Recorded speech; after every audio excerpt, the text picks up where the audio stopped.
Karen, Yes. what if spiritual awakening, personal transformation, and manifestation aren't about vision boards or affirmations or pretending you're high vibe while screaming internally? Well, that would be good because I've never made a vision board. Really? Never? Really, never. Wow. I don't think I have. Maybe when I was little. We are going to have to change that. Karen, what you need to do is you need to stop leaking energy and Ooh. enter flow. You've heard of the mystical flow state, haven't you? I'm just picturing that leaking energy just doesn't sound, Well, today's guest is going to teach us how to enter, not the mystical place, but rather the real state of flow where clarity replaces chaos, intuition gets loud, and life actually starts cooperating. Now that I can get on board with. And no, this is not spiritual bypassing. This is energy mastery for people who are tired of white-knuckling reality. So if you're exhausted from doing the work, you're not failing, your nervous system is. We're going to fix that on today's episode of the Skeptic Metaphysicians. My name is Will. And I'm Karen. And unlike Mulder and Scully, both want to believe. so we've embarked on a journey of discovery. We've talked to people deeply entrenched in the spiritual and metaphysical world. We've thrown ourselves into weird and wonderful experiences. I even joined a coven of witches. And wait, you joined a coven? Yep, all in the interest of finding something Anything. that will prove that there's something beyond this physical, three-dimensional world we all live in. This is the Skeptic Metaphysicians. Hey there, I'm Will. And I'm Karen. Welcome to a stress-disrupting, alignment-restoring, reality starts cooperating again episode of the Skeptic Metaphysicians. Yay. Our guest today helps people stop forcing outcomes and start aligning their energy so life actually works with them. Christy Whitman has spent decades teaching energy mastery, flow, and manifestation not as hype, but as a practical way out of stress, reactivity, and burnout. And today, we're talking about what it really means to enter that state of flow that we all want to get into and why that changes everything. Christy, welcome to the show. Well, thank you so much. How long have you guys been married? I just love your connections. Great. 17 Do we? years, yeah. 17 years married, 19 together? Yep. Wow. That's the first time we said that out in the air out loud. Our secret is out, Karen. We got married when we were 4. Our secret Right? is I out. was going to say, you were very young kids. Okay. Right. Thanks. Now we do Amazing. have we're one of the blessed people. We found each other later in life, and we knew what we wanted, and so Knew what we didn't want. and we didn't. More importantly, Amen to that. right? Yeah, for we seem to sure. have found that flow state in marriage, so it's actually worked for us. Awesome. I love that. So you understand that it's not just about painting a picture or doing basketball layups or any of that. It's how you enter a flow state in aspects of your life, including your relationships. Well, I mean, that's all I've done. Sorry. Did I laugh out loud? I might have to drop an edit point here. I don't know. No, I think our relationship flow is really good. Yes. Like our relationship is great. Our relationship with our daughter is incredible. And that's where it stops. Uh-oh. I think we need to have I a think we conversation need about this more- off mic. More flow, more outer flow. You know, with the we're world. trying to world. control too much. I Yeah. see. I got yeah, you. No. Yeah. Well, that's why we invited Christy on the Yes. show, because she's going to help help us do exactly that. Yay. So, Christy, we're going to dive right into it because we don't want to waste any more time. Most people think they're out of alignment because they're doing something wrong, right? From your perspective, what are people actually misunderstanding about why their lives feel so hard? Well, first of all, we have this part of us, right? We can't fight against it. We can't get rid of it. It's an animalistic part. It's a primitive part of our brains that exists. And it exists there because it allows us to understand what do we need to do when we feel threatened. And threatened, well, it might be our lives, it might be threatened financially, it might be threatened emotionally. You know, there's a lot of things that we could perceive as a threat. And so what I talk about in my book, The Flow Factor, is that contrast exists, you know, things that we do not want, that exists. Like you guys are really cute, like we know what we don't want, right? Sometimes that's the starting point of creation is knowing that I'm so tired of this, I'm discontented with this, I don't want this anymore, right? That gives us that point of like, well, what do I want then? Because when you can start to focus on what do I want and why do I want it and how do I want to actually feel, now you're in creator consciousness rather than being in survival consciousness. Because what happens is something we don't want happens, and we naturally will kick in reactively many times to our survival mechanism, right? We get into that fear, we get into that worry. And many times we don't realize we're doing it, but it's just a natural thing that happens. So the beautiful thing is that when you find yourself in a stress response, when you find yourself like, oh my God, I can't believe I just said that, because I just got reactive to someone. Story of my life. Right? It's like that was coming from my condition, my conditioned and kind of high-strung nervous system that hasn't had a chance to reset. I like to think of it this way, like my son plays soccer. So I'm at a soccer game, right? The ball's coming right at me. I put my hands up to protect myself from the soccer hitting me in the face, right? Well, the threat is gone. But what if I don't put my hands down? I don't reset. I don't go, okay, it's all good. Everything's okay. I can put my hands down now. I'm metaphorically, putting my hands up and holding them up, guarding myself against that person, that place, that money, that thing, that success, whatever it is. And until we let our nervous system have a reset, we're going to stay in that mode, right? So there's at the back of our head and neck, you guys all obviously know about chakras and energy centers and all that. Well, one that is really important because it's at the back of our head and neck where our brain and our spine come together. There is like an indentation right there. If you were to put your finger, you put your head back, you'd squish your finger kind of thing, right in there. That's an energy center that if you imagine it opening up, that energy from the back of the brain, because it's the fight, flight, freeze, is part of that stress response, analytic response, that causes us to stay out of flow. Wait a second. Sorry to interrupt you for a second, but something just struck me. Please do. Yeah. You're talking a lot about non-woo stuff, which is great. And I do want to get into the woo of it all in a second, because I know that you work with the council, which we'll talk about later. But you just struck something in me. First of all, I didn't know we had chakras back there. Right? We know the 7 major ones, but there's chakras everywhere. I didn't know we had one there. And it just so happens that the show was built during a time when I was in crisis constantly. And I don't know if I completely let that go altogether since that day. It's 5 years ago. But recently, as the last several years, I have gotten that part of my neck, if I sleep the wrong way, gets so stiff and triggers such a bad migraine that it ruins my day completely. So what I'm hearing you say is that I messed up my chakra.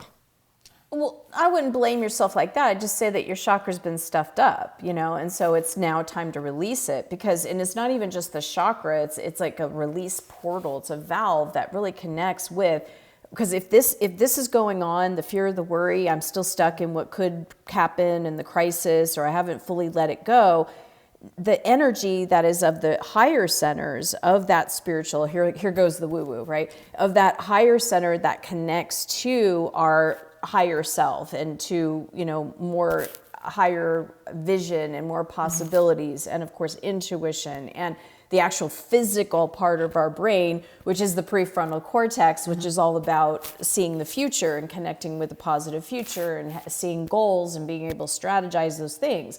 If the activity and the action has all been back here, that's why you may feel stifled, blocked, things aren't moving. Because it's kind of like my husband, we have 2 teenage boys, 15 and 16, and they're all about building their bodies and muscles and going to the gym, and they take their shirts off. It's hilarious. Right. But they're always talking. It's hilarious. Yeah. It's just, I love it. I love being a boy mom. But I hear these conversations with my husband that he's having with the kids that, boys, you don't want to eat right away and then go to the gym and work out. And I'm like, why? Is it like swimming? You could drown? And he goes, no, because your body is now focused on the digestion. It's not focused on the actual, building the muscle, and you could actually harm yourself. If all of your focus and energy is in the digestion, it's not giving proper blood flow to the other muscles. And I was like, wow, because that's the same thing that's happening here. Right? It's a physiological thing that happens. So if all the energy is coming back here, we don't have room or space for creativity, for vision, for envisioning, and for connecting to a higher place. We're in survival mode.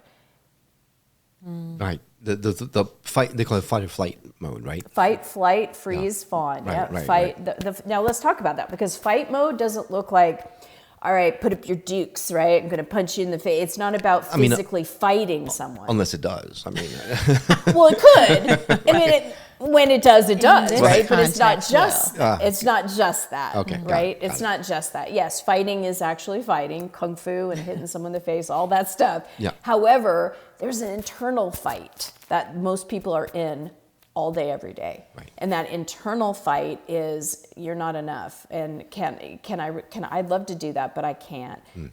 I wanted to have this be like this, but it's not. Like those parts of us that are split, where we have a lot of split energy, that I really want this, but I don't think I can have it. That pull.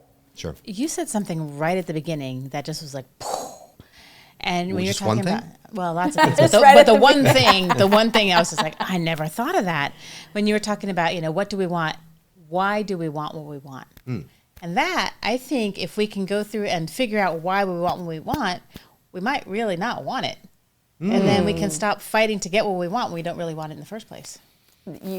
Absolutely. When I wrote my book, The Art of Having It All, and this is like 2015, I had a reporter. She was in college, and so she was doing some reporting on different authors and stuff. And so I asked her these different questions, right? What do you want? Why do you want it? And why that's important is, first of all, what do you want gets your mind focused on actually what you want to create, not what you don't want, right? If we're focused on what we want, we actually feel better. If we're focused on what we don't want, we don't feel good. Right. So when you're focused on what you want, that's one thing. Okay, what do I want? I want more money, or I want a better job, or I want peace in my house, right? Whatever the thing you want.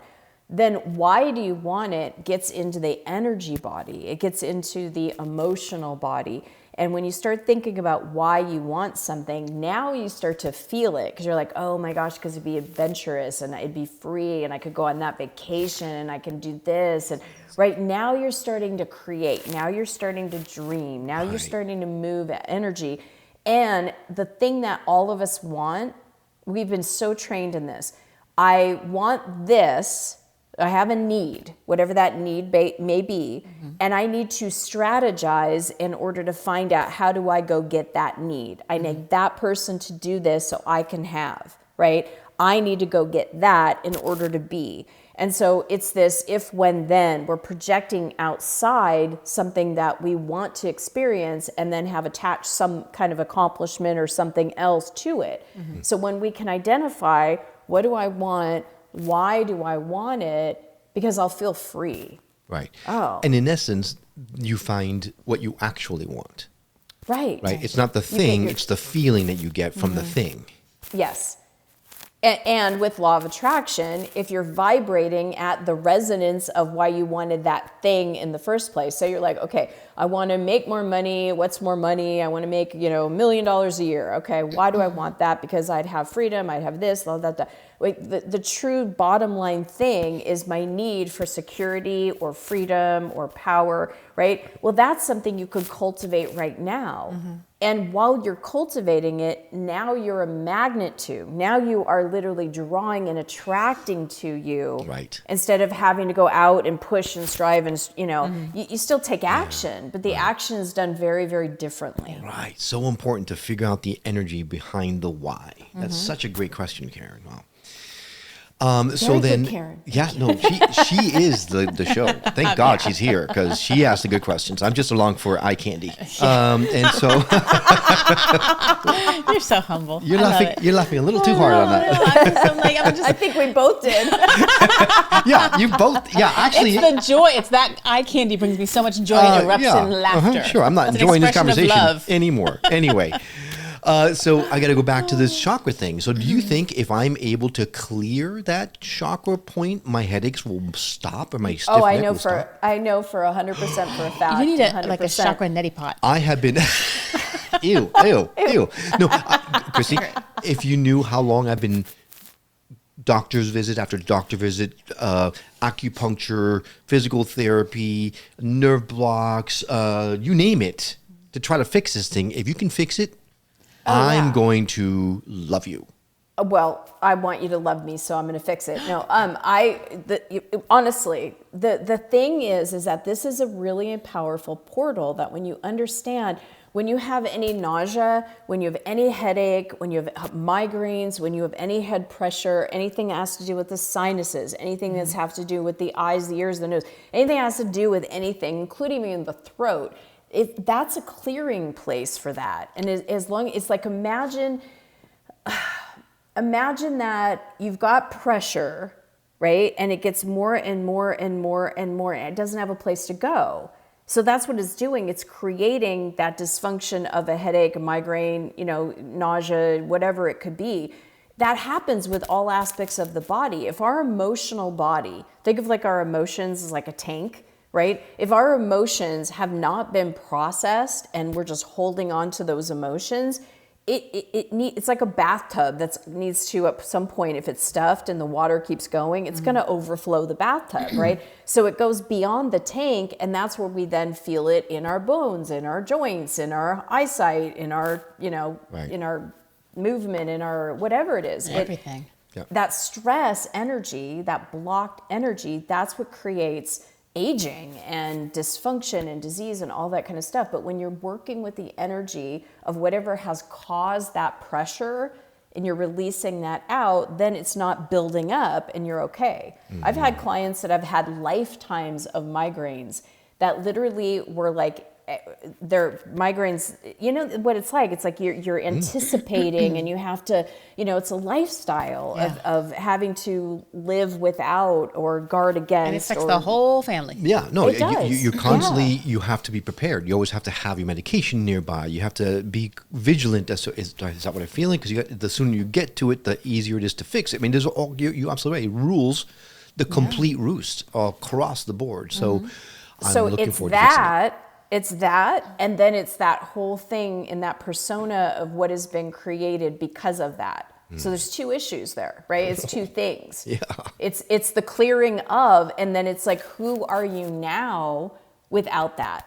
Who do you get to be? Ooh. And Karen's like, yeah, I've been on board with that guy. Right? I don't know how to feel about that, actually.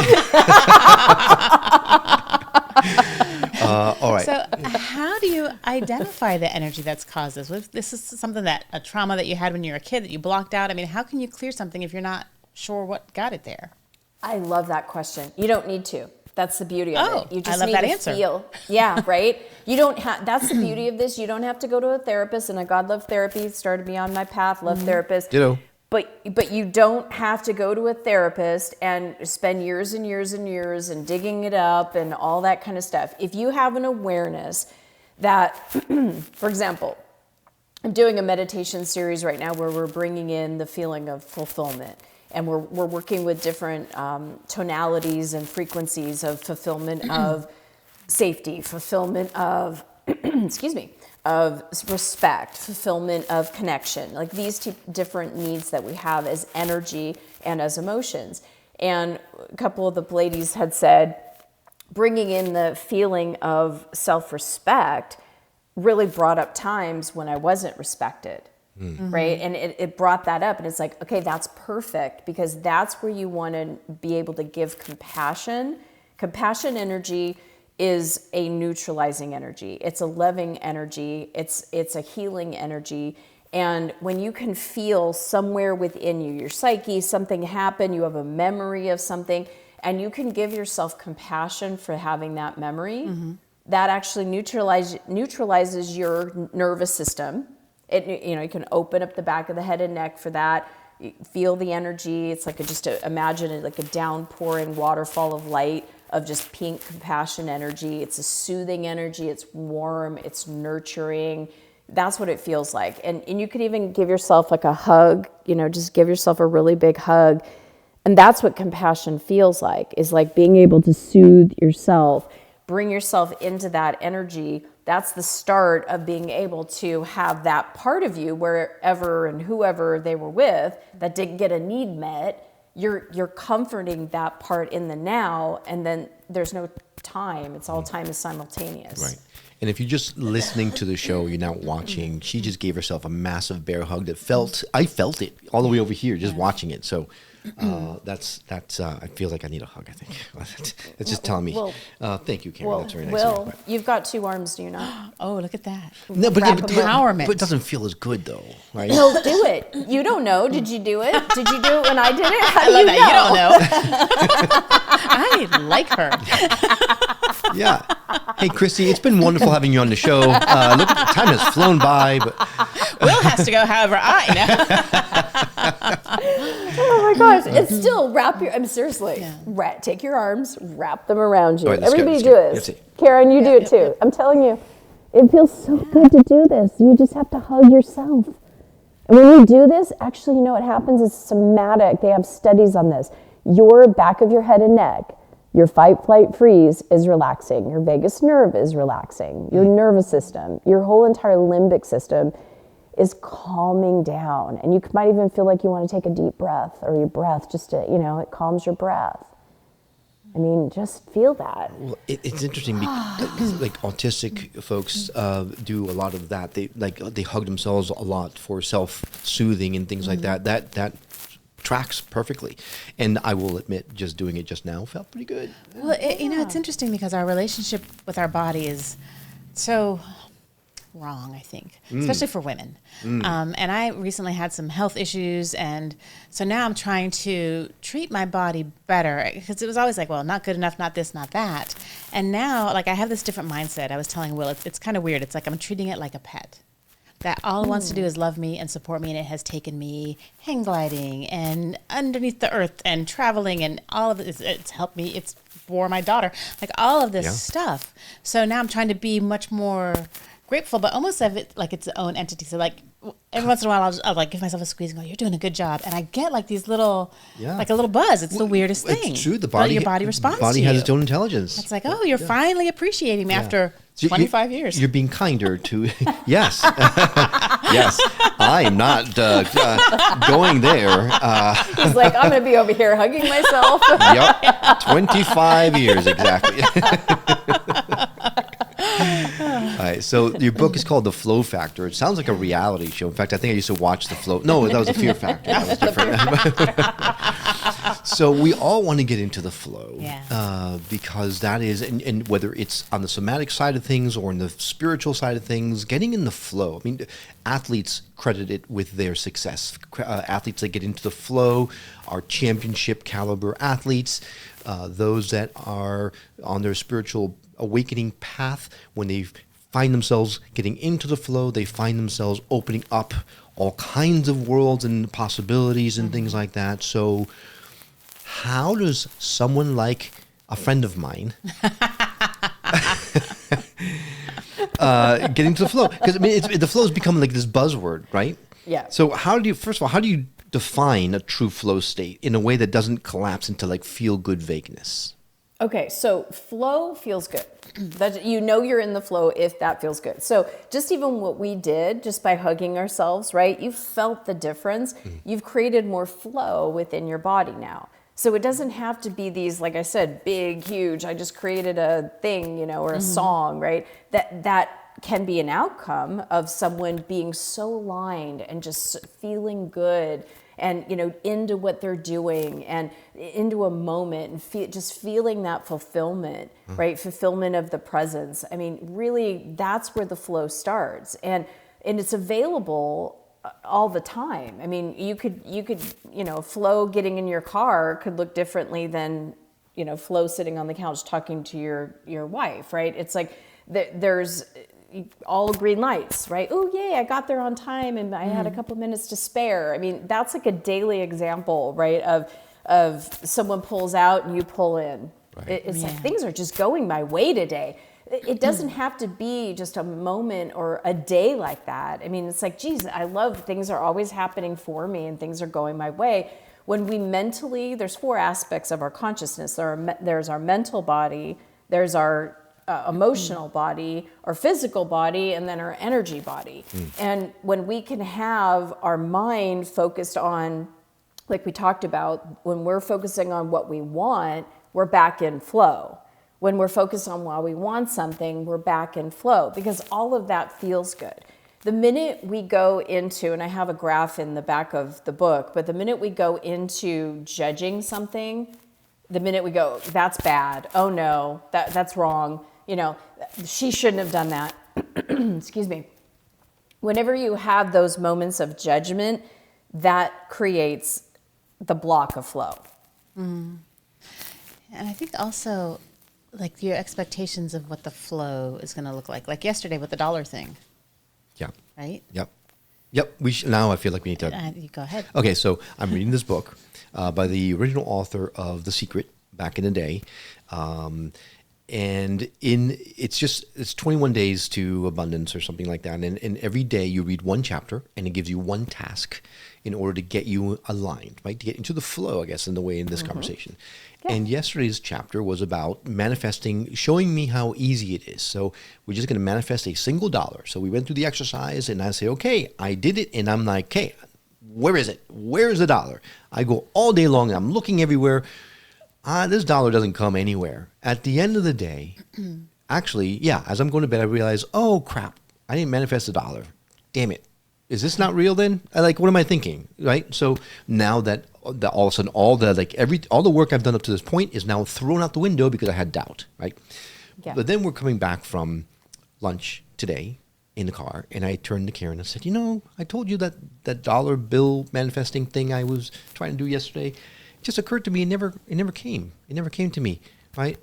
Unless, the lady, the author was talking about how it could have come in, it may not be a dollar bill that comes to you, it might come in the form of a discount or something that you get. We didn't get any discount or anything like that, did we? And Karen, being who she is, says, we actually got charged for the kids' meal for dinner last night instead of the regular meal. and it wasn't by accident. So it wasn't like we were scamming. And we didn't ask for it. Yeah. The servers, someone that we know, we go there all the time, and she took it upon herself to give us that discount, which she's never done before. Mm-hmm. Suddenly, it struck me right in the face. Oh my God! It's right in front of me. I just didn't notice. I was blind to it because I was expecting that dollar bill instead of right. So that's what Karen is talking about now. So.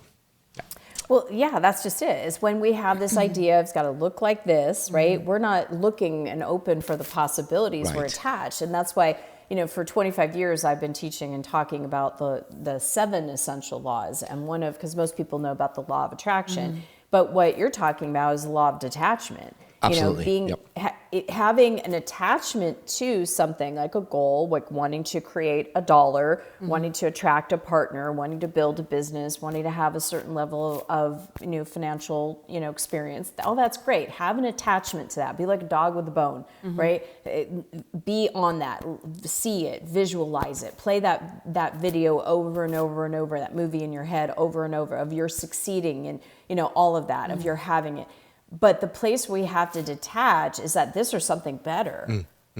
Which brings us back to what we talked about earlier about what you really want is the feeling. And we're so caught up in we want this. What we really want is the feeling of it. So if the universe will give us what we're actually looking for, which is the feeling of it, it may not come exactly as this.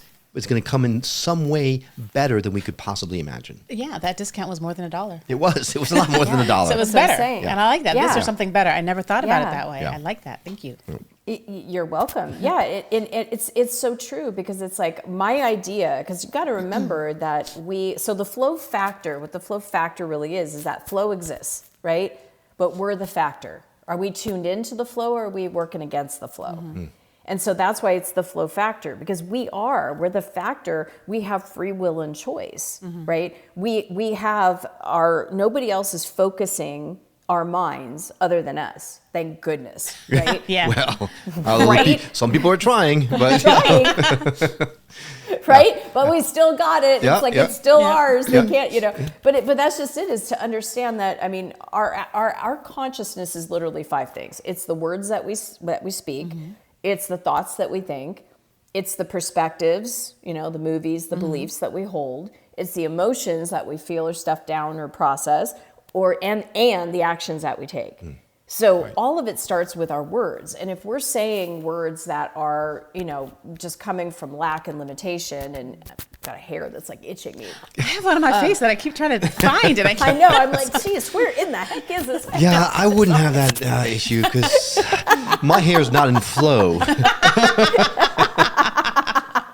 That's funny. Right. So yeah, it's when we say words and phrases that are that they just immediately constrict us. There's no other. You can't flow.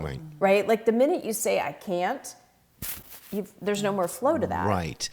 So when I said to you that I had that one, like, is this stuff not real? Negating all the previous work I've done, is that the case? Like, is it possible to think other things than just super positive thoughts all the time and the model not break down? Or do you feel like you've got to police yourself all the time?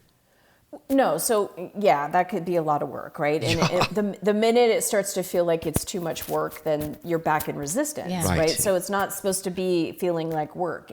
You want it to flow, right? You want it to feel good. So whatever work that you're doing, whether it's meditating or doing affirmations or doing visualization, whatever things that you're doing to feel good and be in the flow. There's a reason that we're doing these things, these tools, these processes, because at the end of it, we're doing it so that we can manifest what we want, or at least have what we want, or feel good, right? And we think a lot of times that if I just have this, then I'll feel good. And it's going right to the source, saying, wait a minute, in this moment, no matter what the circumstances or situations are, I can choose to feel good.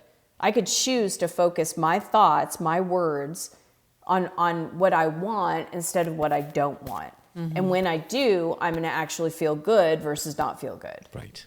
Yeah. Yeah, that makes perfect sense. Okay. So is it possible that some people are actually trying to manifest from a place of self-rejection without even realizing that they're doing that? Yeah, that whole place of being in fight, flight, freeze, that whole thing, it comes from, a lot of times our wounds are from that. I like to say there's like 3 different states of being.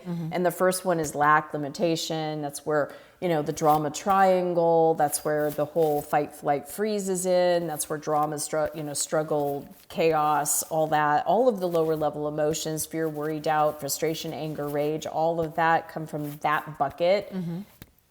Don't like that bucket, right? Don't want to be in that bucket. Don't want to look at the bucket, right? But fortunately or unfortunately, it's part of our human experience. Yeah, I'm used to that bucket.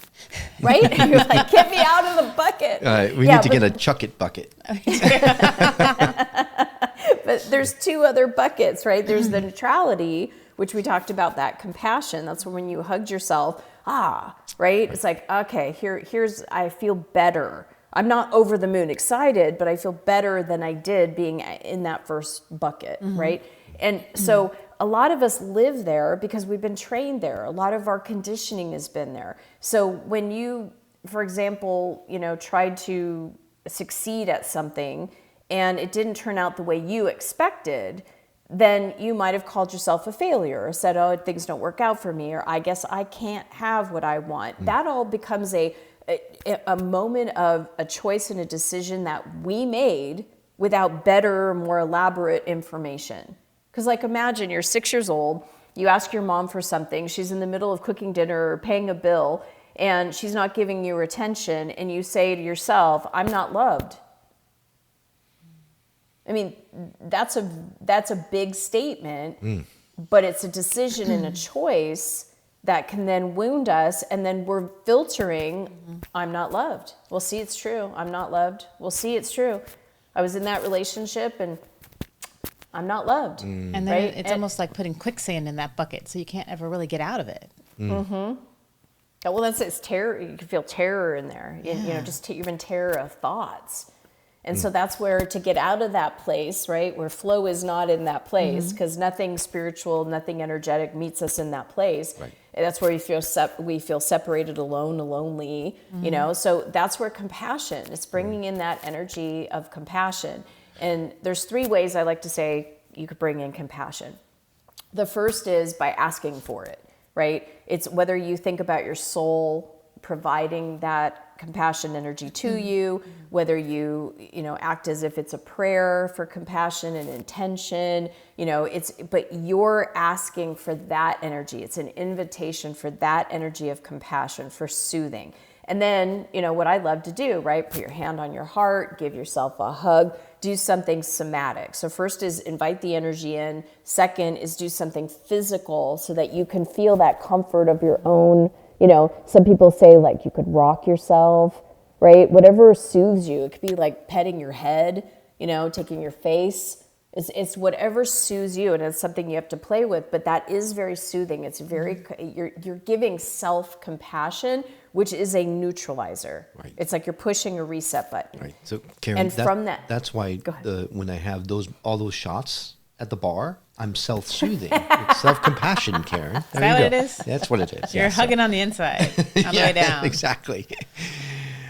Anyway, sorry. So, okay, next way to bring it in. Yeah, so that's the third way is like when you're doing the somatic touch, you're then giving yourself affirmations. Gotcha. So that's where you say this or something better, the universe is for me, things are working out for me, something words of affirmation. And here's the thing, people say affirmations all the time that don't stick. Right. And the reason is because they got that backwards.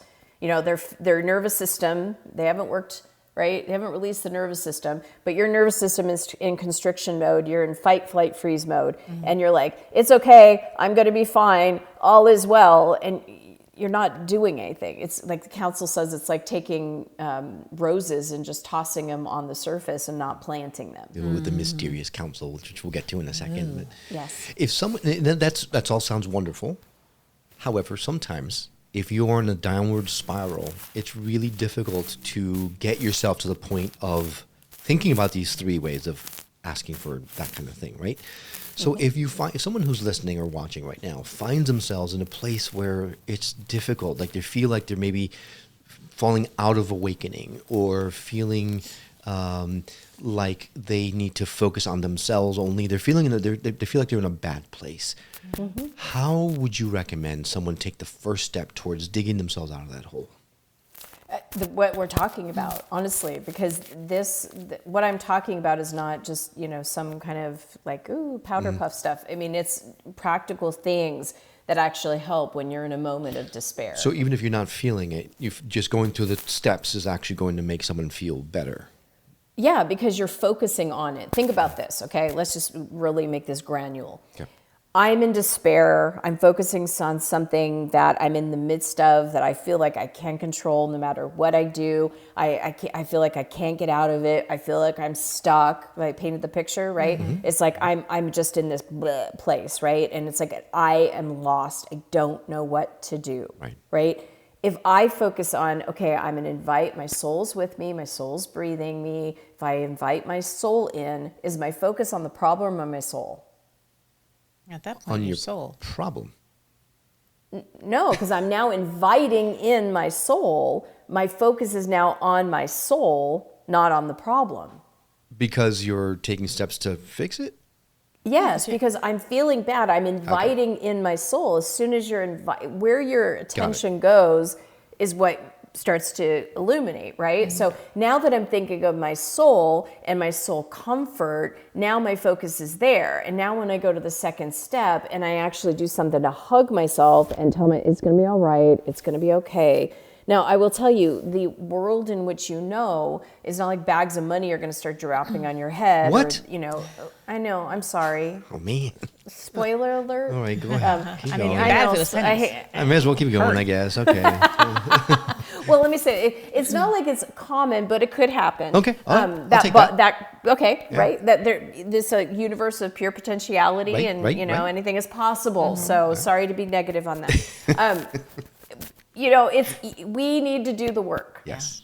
We need to do the work. And so, but in those moments when you're feeling that despair, when you can at least find a little bit of comfort, when you can at least find, that's going to take you out of that despair and focus you back on soothing. And from there, that's why, you know, I teach a mastering flow class where there's 5 C's to, you know, to mastering flow. And when you come into the compassion, that's the second part. That's the second C. Contrast is the first, what you don't want. Then you bring yourself into compassion. And then the third is what we were talking about, that clarity. What do I want? Why do I want it? How do I want to feel, right? And then the fourth is claiming it. I am successful. I am abundant. I am alive. I am here. You know, whatever that is. And then the fifth is creating it, is really taking all of, you don't have this block anymore, right? You've got all this activity that could be in creative mode. Now I'm going to utilize all my power, my energy to create what I do want. So what I would love to see is, what I would really love in my marriage is, what I would really love to go on a family trip is to this place. You know, now you're starting to carve out and create, utilizing all the activity of the mind to create your reality. Gotcha. So do you recommend people do this on a regular basis or just when you're in crisis? No, all the time. All the time. Yeah. So first, okay, you're not in crisis. You wake up in the morning, you're alive. You get another day, right? Brand new day. It's just full slate, clean slate. And so waking up and going, thank you. I have another day. That starts the day off very differently if they're just like, all right, what do I got to do? Where do I got to go? Taking a moment to just thank the presence, the God, the universe, yourself for being alive, then I get a whole nother day.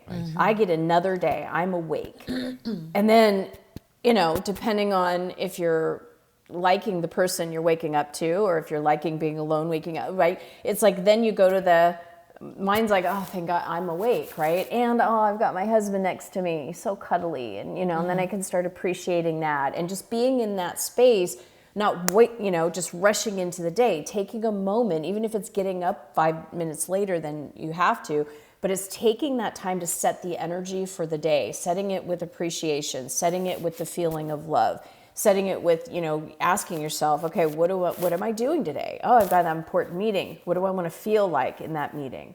I want to show up feeling successful. Okay, so that's the energy I'm going to cultivate today. I'm going to call in, I'm going to invite in that energy of success. That makes great sense. So much better than the way we wake up. Did you sleep? No, me neither. Get up. Yeah, right. You see, because it's you know, Karen, is true, because I mean that's what we do a lot of times is we look at did you get enough sleep? No, I didn't. You know, and then that starts out the vibration of not enough versus I'm so happy to wake up next to you. Did you sleep well? Yeah, good enough, right? And it's a very different vibration and conversation and connection. What if it's not good enough? What if you really had a terrible night? You just focus on Give yourself some compassion. And say, And maybe we don't ask, how did you sleep? maybe don't ask me that next time. Yeah. Say, do you love me? And then Yes. you think about loving me in the morning. Much better You'll question be to like, ask. of me than course. this. Yes. What a great way to start the day. Much better Loving question. you. And I'll say yes. Yes. If you're only listening to the show and not watching it, you haven't noticed my big dark circles under my eyes because I'm not sleeping. But anyway. Well, that's part of your head thing too. Yeah. That's true. Yeah. Yeah. But we also fired our makeup artist. So it has something to do with it.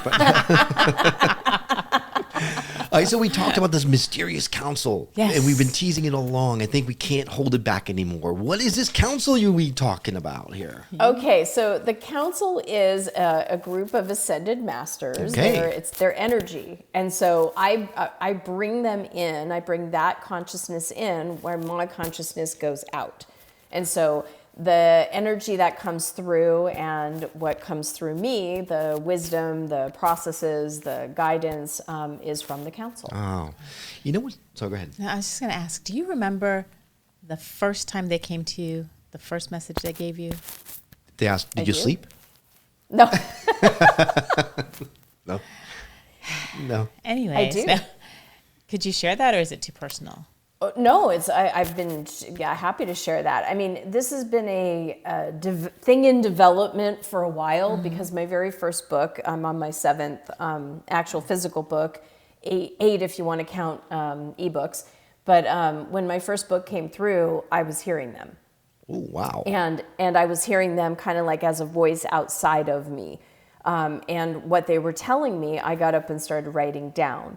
And then each of my books, and I knew that I was an energy healer, and I was a coach. People knew me as a coach and an author, but I was always working with people's energy, and so I just kept leaning into that and leaning into identifying myself as an energy worker and as an energy healer. And then they were giving me kind of like assignments. My books are assignments, but they were giving me an assignment to create a program where everybody can come on Zoom and just have, I just heal whatever. If someone had an argument with their partner, we heal that emotion. If they got something physical, we do healing. Oh, you do both emotional and physical then. Yeah, that was good. All of it. Yeah, mental, emotional, physical. Yep.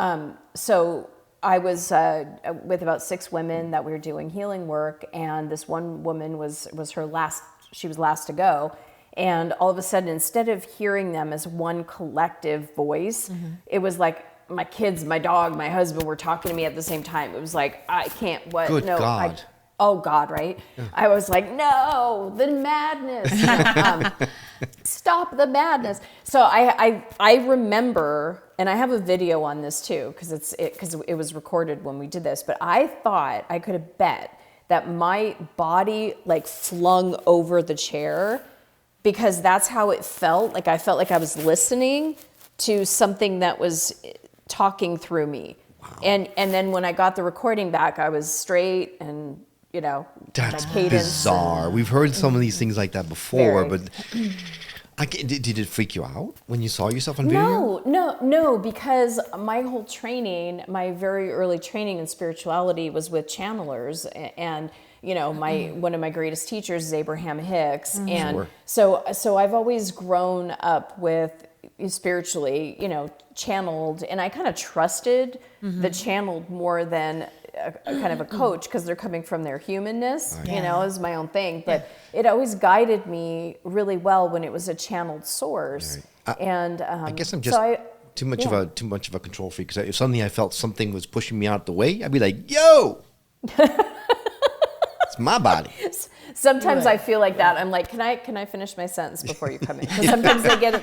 Because I'm like, please wait, hello. Yeah. And sometimes they're like this is what it feels like. Oh. And I'm like talking, and I'm like, could I just please, right? It's like, that's amazing. It's like, knock it off. Yeah. No, but it is a powerful, when they're ready to come through, it's like, we're ready now. And I'm like, okay, I'll finish my thought later.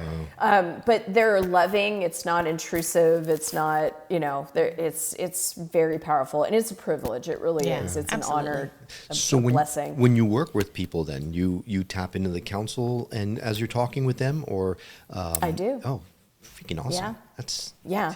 And that's the cool part, is that what I can see and what they can see are very different, because they see through the hologram, and they can see, and it freaked me out the first time they did it. They said to a woman, that's what I'm saying. Yeah. They said to a woman, you were 6 years old when you were sexually abused. And the woman's like, I have never told anybody that ever in my life. Geez, I was brave for you to actually vocalize it.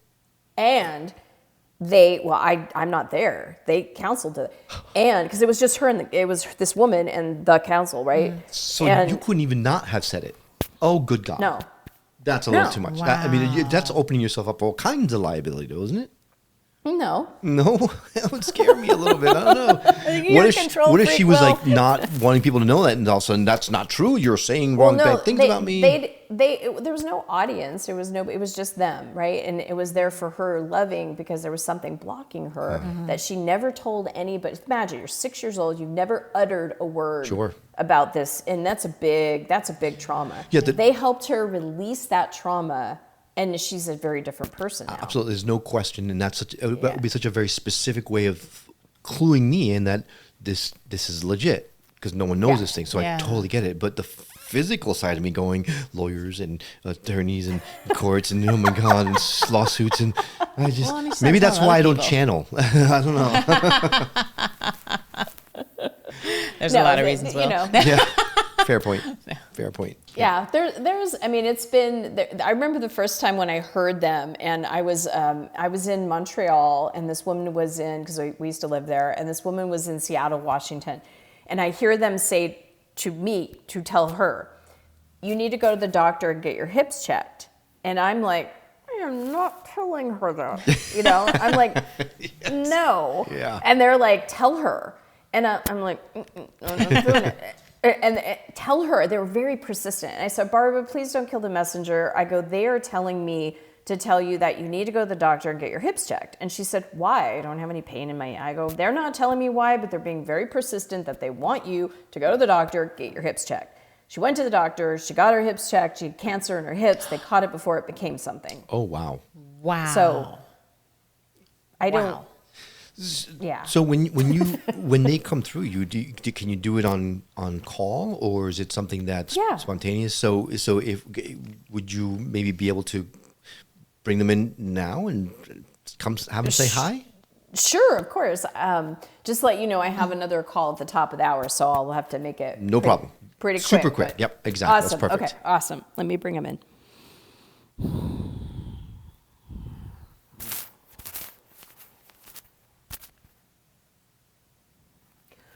We are here. We don't get sued very often here. I would assume not, because it'd be hard to pin you down to serve the summons, I would think. We are here. We are happy to be here. We are the Council of Light. We are ascended masters that are here not just through one source like Christy, but through others that are receptive enough to receive the high energy and the wisdom and let us say this way, for us to lower our energy and for a source like Christy to raise her vibration, we meet in the middle and are able to then communicate to others like yourselves. There are many other channelers that are interested in taking people to other dimensions and things. That is not our cause or assignment. Ours is to help those of you that are in a physical body, having a life experience, to learn how to understand energy and then learn how to master your own energy so that you can live the greatest life that there is to live for you while you're in a physical body. Well, thank you for your service. That's amazing. Do you get an immediate message for either Karen and I or someone who's maybe listening or watching that you want to impart? Well, we'll say this. You two are very cute. We like you a lot. And we really, it's a really nice coupling. And you really are both very much in love and dedicated to each other. It's very, very clear. And so we just surround both of you in light as you continue your journey together, because there's a level of appreciation for each other and the relationship that you have that you definitely neither one of you would have had when you were younger. And so this internal, your own healing of what's going on with your back of your head and neck, just open up the back of your head and neck, dear, and just let that energy pour out of there. So anybody that, like Will, is having any tightness, tension, anything going on at the back of the head and neck, just imagine that this energy is being released out and we are helping to transmit that energy out. And as that is releasing, good, as that is releasing, bringing in the light energy of well-being, because you're going to need to, if you're starting to do this, you're going to need to start to really identify yourself as different, someone that has healed and living on the other end of the migraines and creating a different story. So that's what that in the time that we have, that's what we'll bring to you. But keep letting this release out and keep bringing the light in, and that's a really good start. Wonderful. We are surrounding you all in light. Each and every one of you that is listening, feel our beautiful light energy surrounding you, comforting you, holding you. And we will remind all of you too, because at some level you know this, but we will remind your personalities that you are infinitely loved. Be well. Thank you.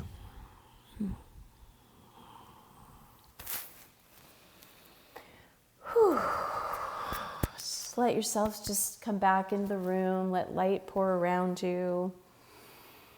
Who is that? right? That was amazing. In fact, I need to Karen call. looks freaked out. I need to call it out immediately. As soon as they connected, Karen just was affected.